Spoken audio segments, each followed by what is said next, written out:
Well, good morning, afternoon, evening, whatever time it may be when you're viewing this. My name is Nathan Bukowski, dairy consultant with GPS Dairy Consulting here in Michigan. And I want to talk to you today about keeping it clean and cool. And when I talk about clean and cool, I want you to think about the next two seasons that we're getting ready to head into, spring and summer. So let's start with spring. What happens in spring? Yeah, we experience some warmer temperatures, but it's not so much the warmer temperatures that I'm concerned with. It's more the wet weather. And what does this wet weather do at a dairy? Right? It creates more mud and slop at the feed pad. And so, what are some things that we can do to minimize the amount of mud and slop being added into a TMR? And so, I had two things to consider.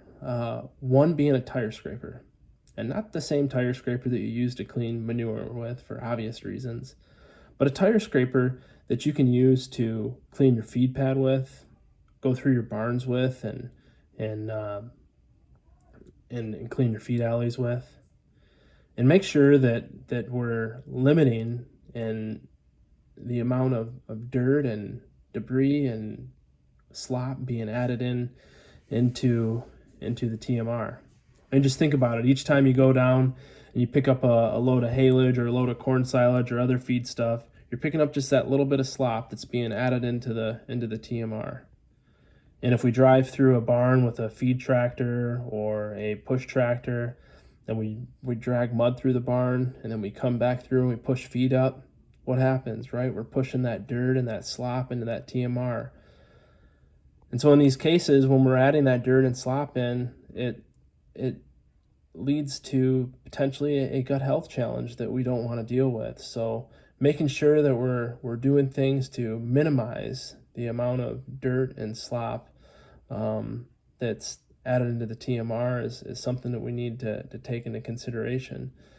And secondly, I wanted to talk about I want to talk about barn traffic and minimizing barn traffic. I know it's easy to get from point A to point B by driving through a barn sometimes, but especially in these wet conditions, what happens, right? We drag mud in, we drag slop in, and if that's not cleaned, that's sometimes pushed into the TMR and again could lead to a gut health issue. So considering alternative routes of travel and, doing things to minimize barn traffic is another thing that we need to take into consideration. And secondly, I wanted to talk about keeping it cool as we head into the next season, which would be summer.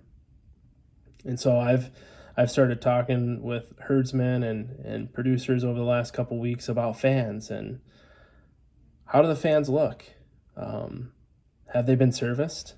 Are the belts tight? Do belts need to be replaced? Do motors need to be replaced?